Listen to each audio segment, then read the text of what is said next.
This episode is sponsored by Free Market Kids. Join the league of families who are transforming family time into unforgettable Bitcoin learning experiences.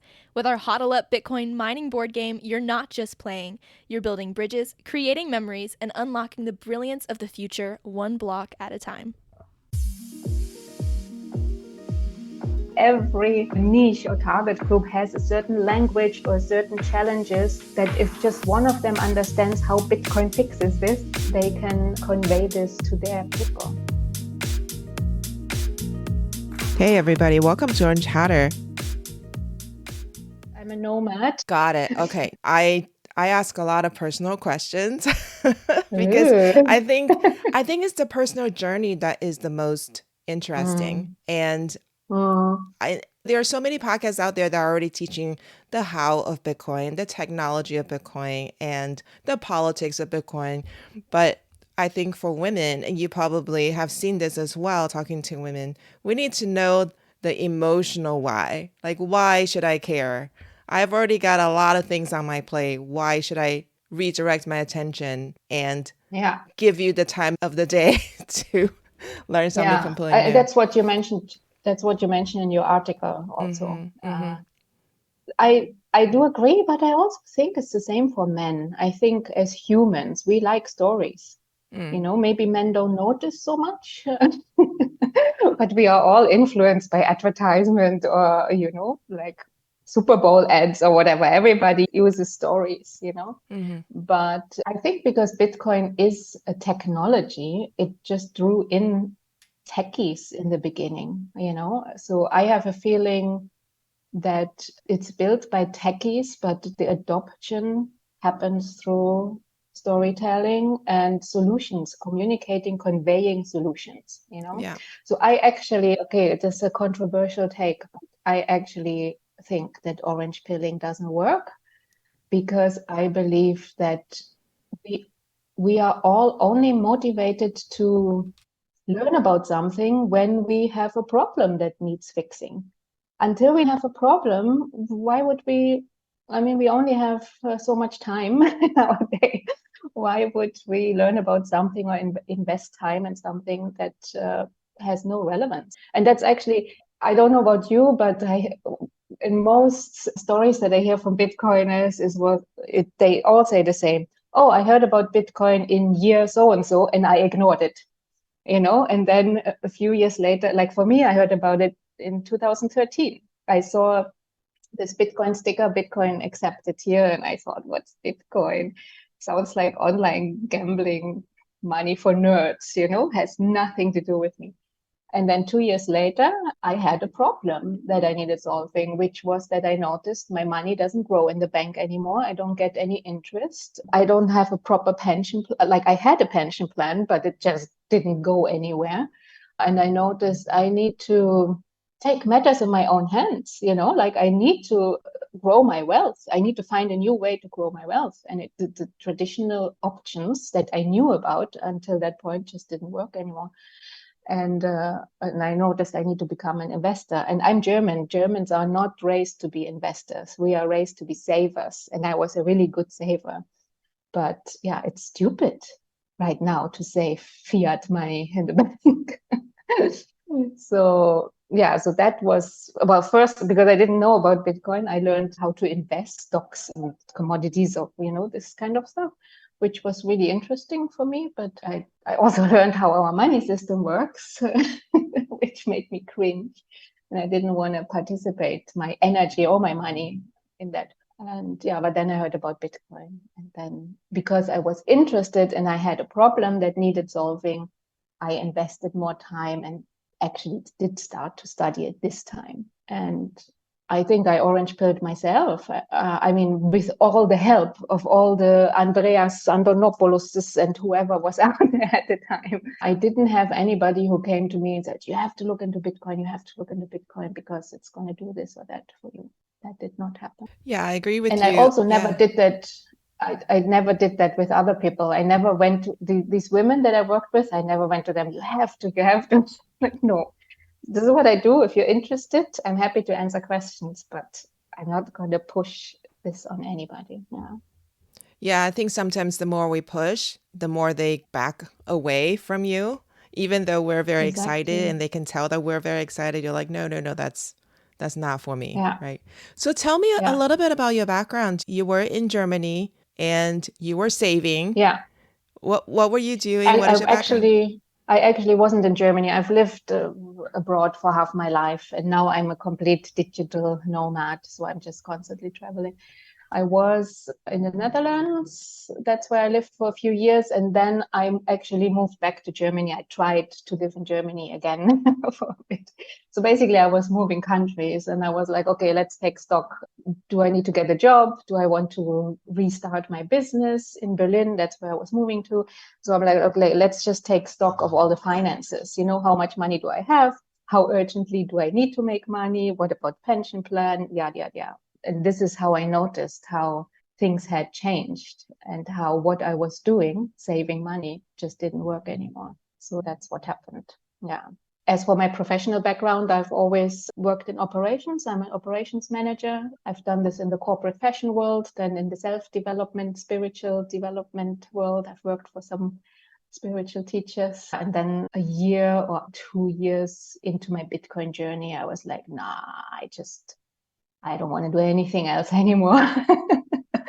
I don't want to like moonlight as a Bitcoiner. I just want to be 100% aligned and be in Bitcoin. So it took me also, I was a little bit in crypto and in Web3, but it's now since I think this narrative, Bitcoin, not crypto, really started during the last year since Luna, FTX, and all of these things.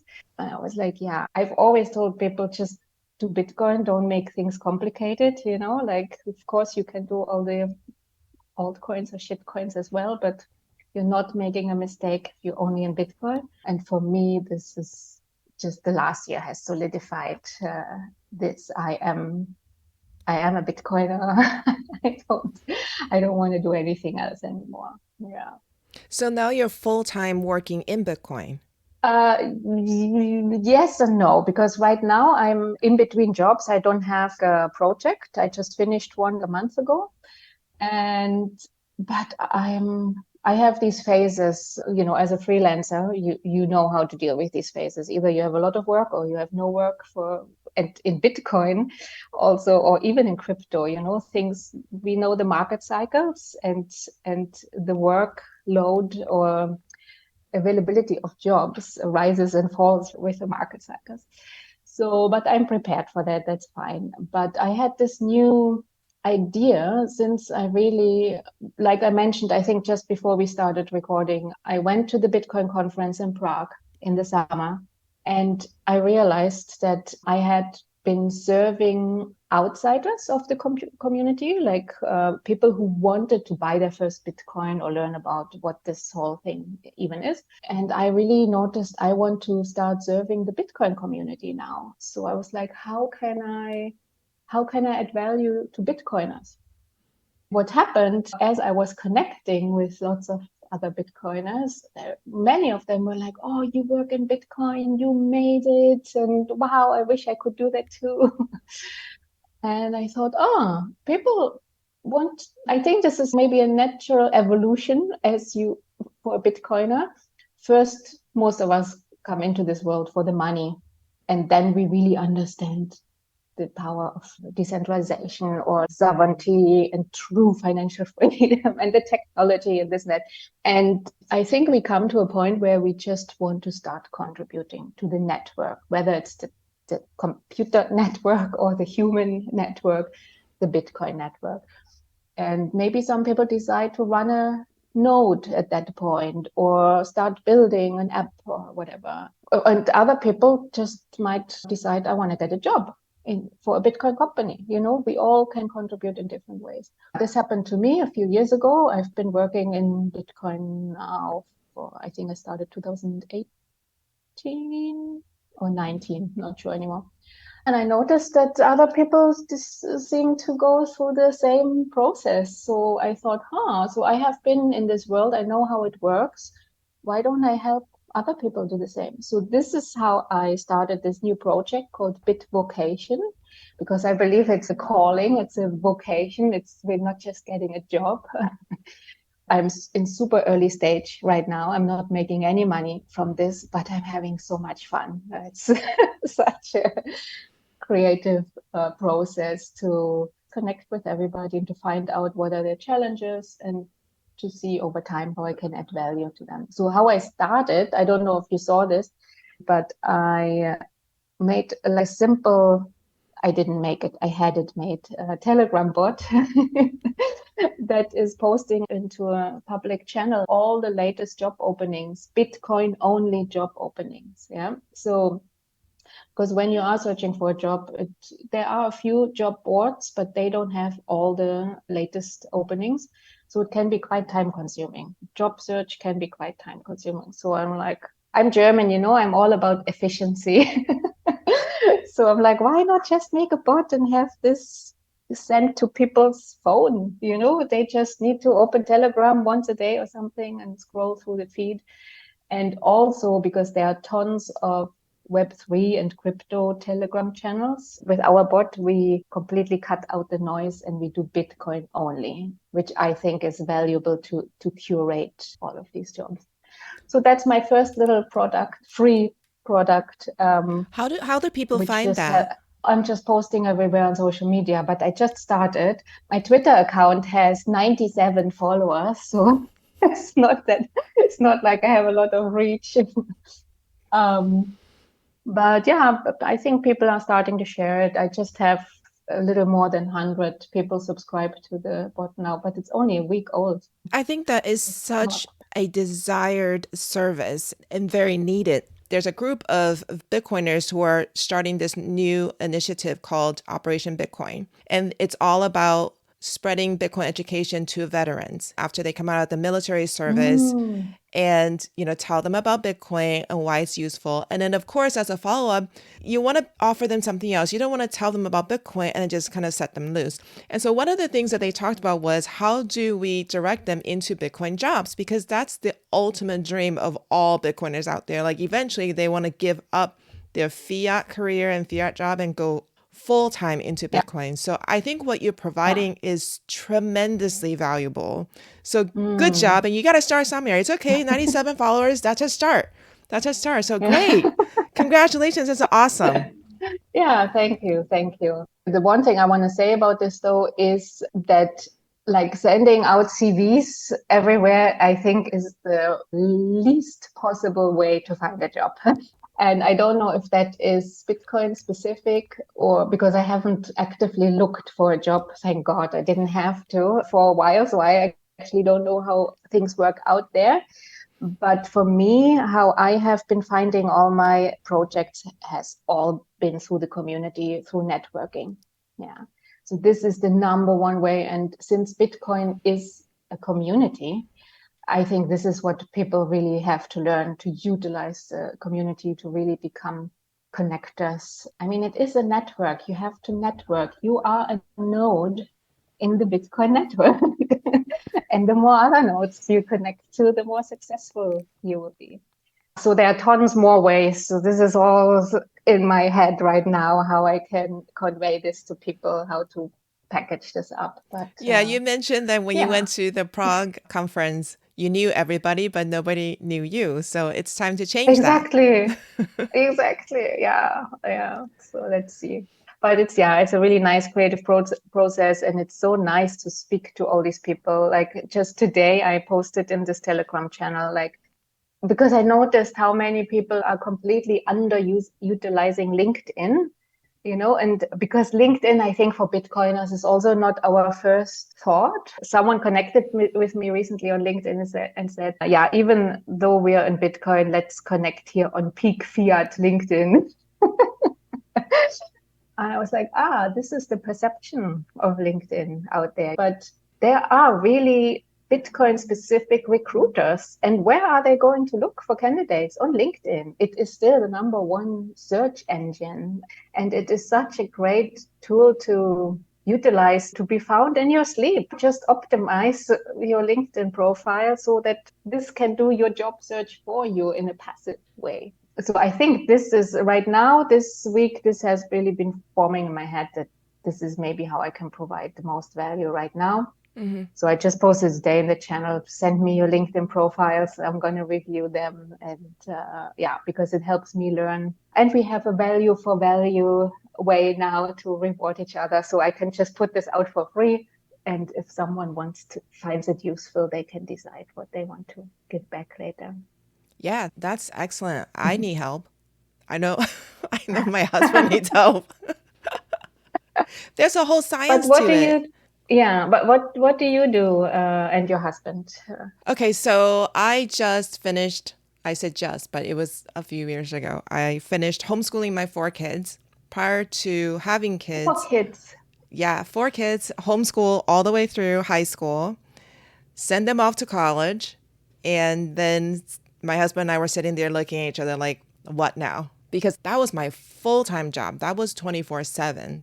That was Yeah. unrelenting, morning till night, Monday through Sunday kind of work. There was no room in my life at that time to really do anything else whatsoever. Oh, So yeah. suddenly I was done. And then all this time freedom. I'm like, what am I going to do with that? Right around that time, towards the end of my kids' homeschooling journey, Scott found Bitcoin and he spent 2 years trying to convince me to get on board with him. And in the process of trying to get me to pay attention, because I was very resistant, like we were talking before, I was juggling so many balls in the air. I had no time or energy to give him to this concept that I felt was pretty irrelevant to me. I was single focused, trying to get the kids through high school. And he kept trying to get my attention. And finally, he said, you know what? Can I just put it in the board game form and just explain it to you? Because he's tried videos, he tried podcasts, he tried books and articles, all of those things. And I was either not willing to listen or read, or I did a little bit and I didn't understand and I gave up. So he finally made the first prototype of HODL UP, which is the game that we have now that we are sharing with the Bitcoin community. And in an attempt to get me interested in Bitcoin so that we can enter the space as a team, fully agreed, together that we were going to invest in this thing. So over the course of 2 years, numerous prototypes finally got me on board. I finally understood the technology enough to say, fine, I will read a book. I will read a darn book.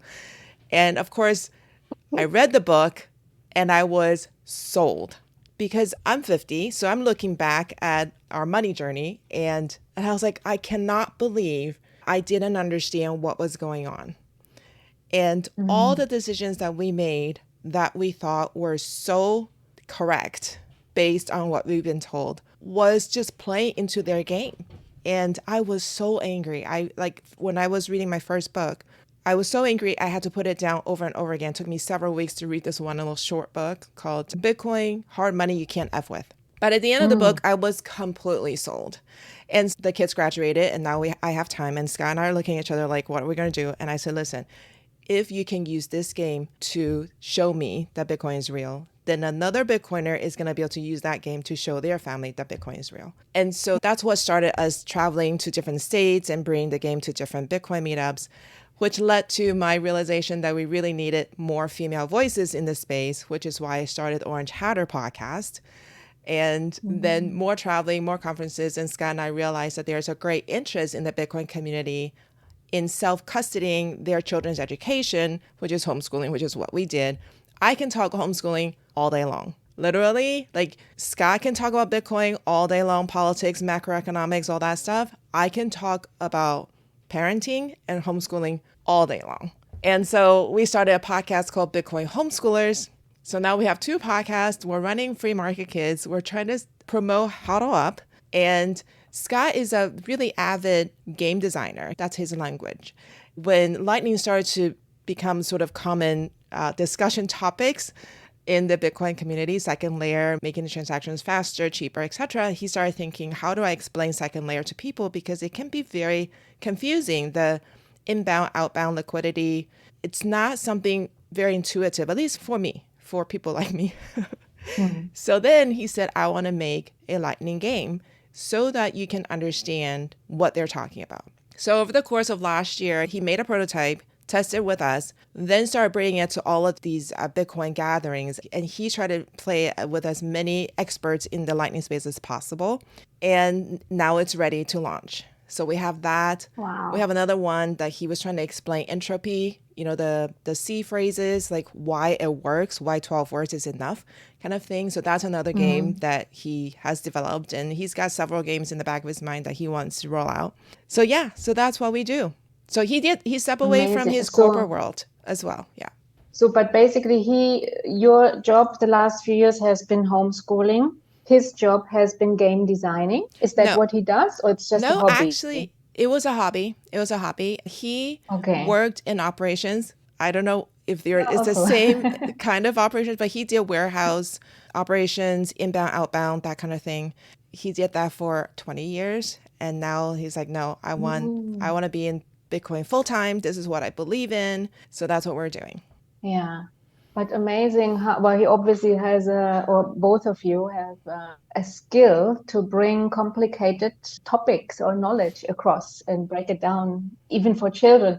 In your experience, do people use it actually for children? Because I always think, anything that's made for children is so great for us grown-ups to I learn. know, right? When I go to the library, I like to read children's books, like children's biography and things like that, and with pictures, because I think I love learning that way.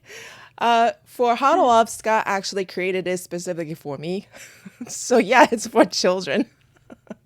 Because in technology, I'm in such foreign waters when I think computer technology. And so what we have found, Bitcoiners who have purchased this game, it's been pretty evenly split between introducing their spouse, their brother, sister, their parents, and sharing it with their children. Children are easy. Children are so easy. You play the game with them, they pick it up in 5 minutes. You're like, I'm good to go. Where's my wallet? Give me some Bitcoin. Like it's quick. Wow.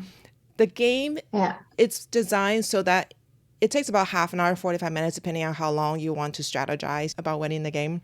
At the end of that, the number one lesson you take away from the game is get your Bitcoin in cold storage. You can't play the game and not get that one lesson. Everybody comes away from. And so children would be, like we had one customer write us a tweet, and he said, all I heard was my 5-year-old and my 7-year-old yelling at each other about getting their Bitcoin to cold storage because they were playing the game.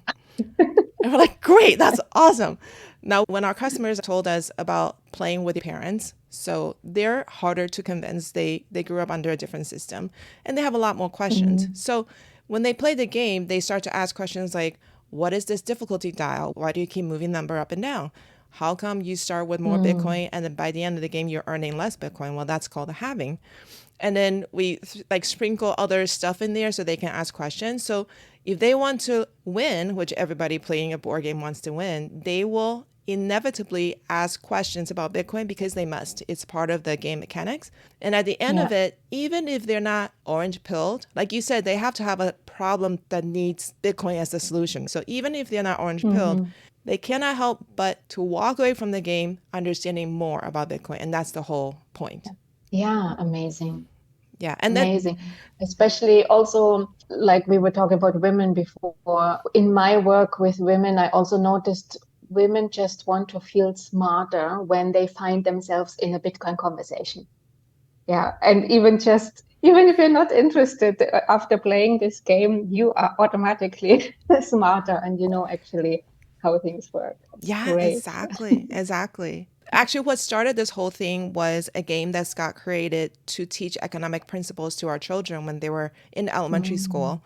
And we both got our MBA, so we study economics the traditional way with very thick textbooks, long lectures, lots of graphs and calculations, etc., etc. When we were talking about teaching our kids money, and this is one of the reasons why I was so angry when I was reading the first Bitcoin book, was like, we were so deliberate in teaching our kids about money, and what we taught them wasn't even how it actually works, you know? But anyway, so in the beginning, when he created his first game, the game is called Is That the Best You Can Do? And we wanted the kids to play a game and at the end of the game, be able to answer questions like, how does the price move when supply goes up or down, demand goes up or down. What happens if there's a tariff that's imposed on a product? What happens when there's technology development? And the way that the kids play, it's a negotiation game. So they're practicing their language skills. They are talking up their product. They're trying to sell it to their buyers, and they have to do mental calculations really quick because they got to quickly decide how low their price can go or how high they can bid up so that they can maximize their profit. So they're doing mental calculations. But at the end of that, they know how price moves. And it takes 30 minutes. Or 45 minutes, depending on how active they are. You don't have to give them a lecture. You don't have to show them graphs about how price moves. Like, that's the beauty of using games to teach concepts because they just pick it up, So, yeah. Amazing. Yeah. And how is it going? How are sales going? Because it's still a super niche, of course. It is. And how are you advertising it? Or are you traveling to every Bitcoin meetup in the world? We try. Sales are going good. They always spike after we do a podcast interview because we still haven't figured out the marketing bit to reach Bitcoiners, because Bitcoiners, they tend, like the traditional email campaign, I don't feel that actually works with Bitcoiners. A lot of them don't have an email they check all the time anyway, or they have like 5 different email accounts. So they're very privacy oriented. That bit, Scott and I haven't figured out. We're still trying to figure it out. But we definitely go to a lot of in-person events as much as possible. We travel to Bitcoin Park every month to continue to... Bitcoin Park is in Nashville. It's a major hub for Bitcoiners in the United States. We have two major hubs. We have Nashville and we have Austin, Texas. So Nashville is about 3 hours from where we live. So we try to go there as much as possible. And they have tons of events there. Lots of Bitcoiners fly in from all over the world. A lot of Bitcoiners are moving to Nashville for Bitcoin Park. So it's an amazing gathering place. But yeah, to answer your question, we need help. We need help with our marketing initiative because we know our product is good and effective, and we've tested it with so many people, and we have endless testimonies of how well this game works for acting as a conversation opener, because I think that's the hardest thing that Bitcoiners find with resistant family members. You can't even start talking about it, without somebody going, please stop. It's almost like talking about politics during holidays. You can't really, how do you even start, right? But if you say, hey, you guys, let's just sit down and play a board game. We'll make some popcorn, pour some wine, make some hot chocolate for the kids. Let's just play. And then in the process of it, not only do you learn about Bitcoin, you don't have to buy into it, but you learn about Bitcoin. But you also have family time. You have fellowship. And you're not looking at a screen. You're looking at each other in the eyeballs and you're interacting. So yeah, and also I don't know if this is a general thing, or I'm just noticing like a big comeback in my life with board games. Maybe that's a COVID phenomenon, but I'm a nomad. I live in co-livings, I travel, I work from co-working spaces, and board games are everywhere. I think it's also, maybe that's a tip for you to contact these kind of places. I think people also just want to get away from the screen sometimes and just I think that's why board games are really in right now in my world. Yeah, for sure. That's what we have found. A lot of Bitcoiners are huge board gamers, and Scott obviously is a huge board gamer. His brother is a huge board gamer, and they go to this game conference every year called Gen Con. It's in Indianapolis. And I think they average anywhere between 60 to 80,000 people per year attending the event. Yeah. I mean, there are some serious gamers out there, and they are passionate about their games, but they are not Bitcoiners. So Scott tried bring his game there, and people are like, what is that? We don't what is that? Yeah. So, but don't you find in your homeschooling community that there's interest there, because the values seem to be aligned with those two communities? I'm so glad you said that. That's exactly what we thought.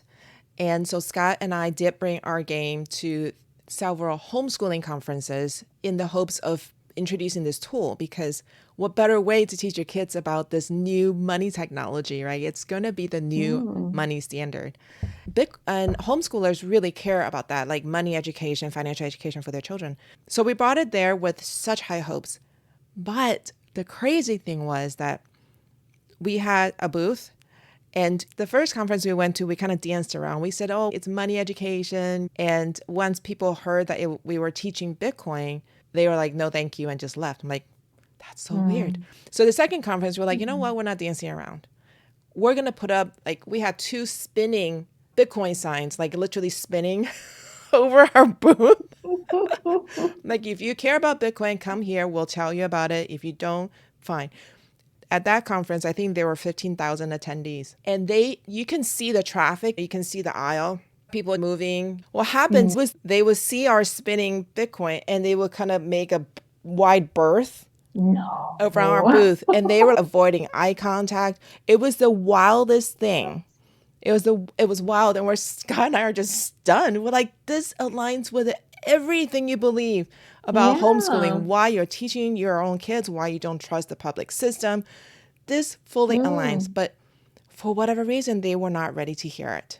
I even gave a workshop about money, and so then Scott wrote an article in Bitcoin Magazine to talk about how much the 2 topics actually align, homeschooling and Bitcoin.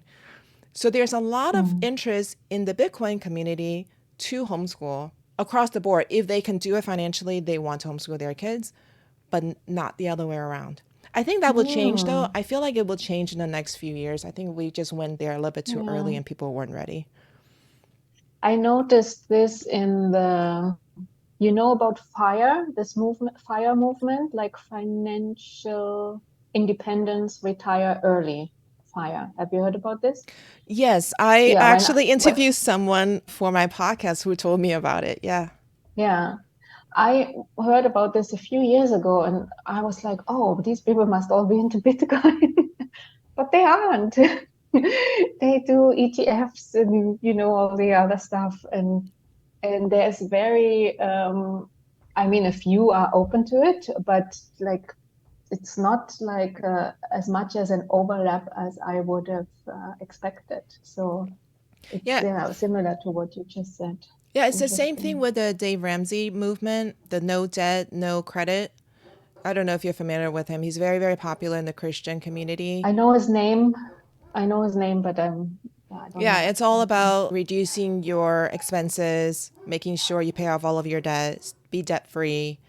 And I'm not sure exactly what he recommends for investments, but he for a while was even teaching people, like, if you are not a professional, just sell your rental properties because you're just going to drain money into your rental properties, that kind of stuff. So I don't hear people talk about Bitcoin who follow him. I haven't listened to him, but that's a very popular financial planning curriculum that the homeschoolers follow. But it's not like, I think they all tend to think cryptocurrencies are all the same. And a lot of them think that they've missed the boat with Bitcoin. So they don't really understand Bitcoin. They're just looking at it like an investment vehicle. Well, it just comes back to the point again that until they have a problem that they need to solve, they will not be open to listen or to study Bitcoin. It's just the way it is. Yeah. Hey, so what are you doing? Is it okay that I tell people where you are right now? Yes, where I am right now, like in Greece, or yeah. Okay, sure. I would love to go to Greece, and I kind of envy digital nomads a little bit because you get to see so many different places. What brought you to Greece? Actually, my friend who I'm sharing an apartment with here, because I was actually in Thailand. We both met, we have sort of our base in Bulgaria, like where we are registered on paper. Bulgaria has a tiny town called Bansko, Bansko, which is sort of a hub in Europe for digital nomads. And so this is where we met. We stay at the same co-living there. So we spend a few months there, then we all travel in different directions, and then we come back a few months later. So I was in Thailand, and he was like, oh, I'm in Greece. I'm going to be alone for my birthday. I have an apartment with 2 bedrooms. And I was like, okay, I've been for 2 months in Thailand, so why don't I just come back to Europe? It's been enough. In Asia, I planned also really badly because I went from one island where the rainy season just started to the next place where the rainy season just ended. So I had frizzy hair everywhere. I couldn't make videos. So I was like, oh yeah, I don't have to look for accommodation. I'm just going to go back and surprise him for his birthday. So now we spend a month here. I'm on Crete right now, on the island. And then we're going to spend a couple of weeks in Athens, where I'm going to meet the Bitcoiner community there. On Crete, there are no Bitcoiners here. I'm using the Orange Pill app. I don't know if you are on the Orange Pill app. And there's just nobody. I mean, there are people, but like 300 kilometers away or something. So, but I connected with a bunch of people in Athens. So I'm going to join the meetup there.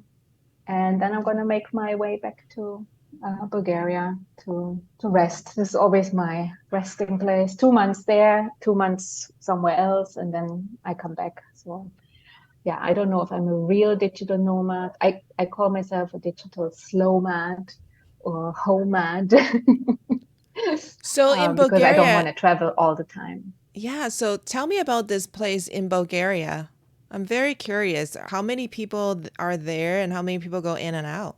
So the town only has 12,000 inhabitants, but I think at any point in time, there are always like around 200 nomads, so 200 foreigners. And they are very used to living with foreigners because it's actually a winter sport resort. If you Google Bansko, you will see the most beautiful winter images. And so they're very used to tourists in the winter. And yeah, there was a guy a few years ago, 6 years ago or something, who just said, oh, this is a really nice place all year round. Why don't I open a co-working space and just bring all the nomads? And I think also, so for me, it was since COVID actually, because most of us, we like to go to the sun in the winter, Thailand, Bali, or whatever. But I didn't really want to travel very far during COVID. So, and I'm from Europe, so I thought, oh, let's get to know Europe. So I went to Bansko, and it's a special place. If anybody listens here who wants to become a digital nomad, it's a great first starting point, because even if you travel by yourself, since it's such a small place, you get the community provided to you. You cannot not connect there. There's also a big Nomad Fest in the summer every year. And it's also very affordable, because especially now with inflation, everything becoming more expensive, and the number of places that we can afford to live in is shrinking. Eastern Europe is really a gem still, where people can afford to live. It's also 2 hours away from Greece, or from the Greece beaches. So yeah, I can recommend it. Plus, I'm there, so you can meet me. So other than Bulgaria, where else have you traveled that you absolutely loved? Well, Thailand is a really easy place to travel, also for women, solo travelers. Thailand and Bali in Asia. I love the States. I love doing road trips anywhere in the States. I haven't been in a long time because I always need to go with someone, because I'm not a good driver, or I'm not a very confident driver. I really want to go to South America or Latin America. I have not been there at all yet. So I'm a bit jealous that you're going to El Salvador now. I had this on my list, but even though I follow all the news about El Salvador a lot, I'm still a bit scared to travel there by myself, even though maybe that's wrong. It's just things sound good from the people who are there, and everything is safe, but I would like to go with someone else. And I don't really have Bitcoin. My friends are supportive of me being in Bitcoin, but they are not in Bitcoin. So nobody is motivated enough to travel with me to a conference in El Salvador. And it's just some places I just don't want to go by myself. It's just a safety thing, or just the first time thing. Yeah, but I've been also in all of Europe. I've been to a couple of places in Africa. America and Asia are the places I've been to most. I think that's very wise to not go to somewhere by yourself the first time. You have to Yeah, gauge who you can trust and where you can go. I think that's very wise. yeah. Yeah. And once you're there, you see, oh, this is not at all as bad or whatever I expected. Then it's easy. Yeah, most places are not the way news portray it to be. We were on the Exactly. call with someone who lives in Hong Kong, and he was going to travel to the States, and his girlfriend was so worried. He was like, please don't get shot, please. And that's their impression of America, is like, if you walk on the streets here, you just get shot. I'm like, no, that's not the way it actually is here. You got to know where not to go, but that's the same everywhere. So yeah, I don't think news does justice to what actually is happening in most places. Yeah, exactly. And it's always nice to check out for yourself, but in a safe way. Yeah, for sure. So you mentioned that your friends are not Bitcoiners. So are you the only one in your close group, family, friends? Yeah, I mean, I meet Bitcoiners being a nomad. I have one friend who is a Lightning developer, actually. But the really like my travel family, or the people that I spend the most time with, yeah, like I said, they're very supportive, and they all own Bitcoin at least, but only because they hear me talk about it all the time. They would never, and maybe they have just $10 worth of Bitcoin, whatever, but it's just like, okay, because Anja said so. Right. One of them is really into it. He talks about it a lot, but he's not a Bitcoiner. It's just he's into something else, but he wants to grow his money. And yes, that Bitcoin is definitely part of that. But yeah, it's very few people. So basically, it sounds But like they know that you do Bitcoin, and if they have questions, they'll come to you. But so far, they're standing outside looking in, just waiting to see what happens. not even. No. It's just not part of their world. The only thing they know about Bitcoin is that I keep talking about it and that this is something I do. So if they would meet someone who wants to learn more or whatever, they would say, oh, you need to speak to my friend Anja or whatever. So that's it. Yeah. Yeah, I guess we're still kind of fringe. What about the women that you have worked with? You said that you were helping some, would you call them clients, to set up wallets and Yeah. understand a little bit? Like, So this was really interesting. Also the motivation. Some of them, like I said, they just like I had one woman, her husband was a CFO in a big company, and she's like, I'm not telling him that I'm investing in Bitcoin. I will only tell him once I have had some success with this, Or some just wanted to sound smarter in a conversation because their husbands kept talking about Bitcoin. But often, I mean, I cannot generalize because I only have the stories from the people that I worked with.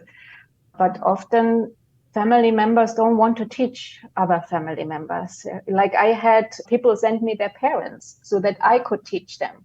But the children were Bitcoiners or in crypto or whatever. I'm like, why don't you? It's like, no, it's not good for our relationship, or I'm too impatient or whatever. But I also had a lot of women in their 50s and older, because that's also something I noticed. And I realized we always think that people who are in Bitcoin is a certain type of people, and we would not expect, first of all, many women or women over a certain age. But this is where the disposable income is, and this is where the people really start caring about either their pension plan.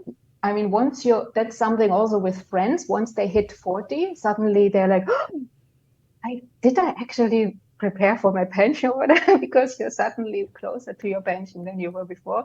So either they care more about this for themselves, or they care about what they're going to leave behind.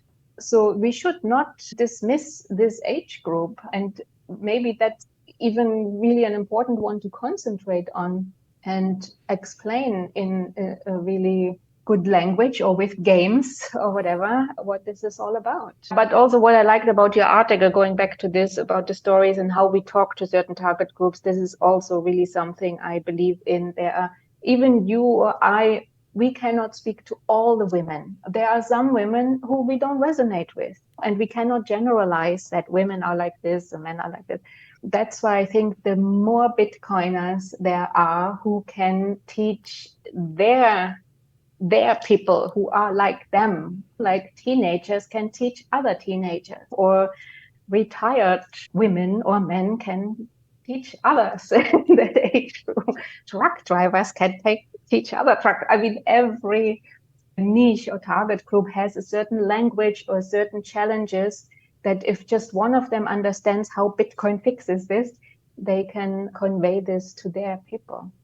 That's so That's true. why I'm That's always so like, true. Yeah. you are a node in the network, and you have job and an opportunity to communicate the value of Bitcoin. That's what I have found just having hosted Orange Hatter interviews. There's such a myriad of women types I have been able to have conversation with, all different ages, like what you were saying, the boomer age, to teenagers, to people who have a professional background, people who are blue collar in their background, and all different cultural backgrounds, and Europe, Africa, Asia, all these different places. And like you said, not everybody's going to resonate with you or me, but they'll resonate with somebody. So everybody's voice is important and everybody's voice counts. So yeah, I'm really glad. I'm totally on board. Yeah. Everybody needs to hear this in a language they can understand.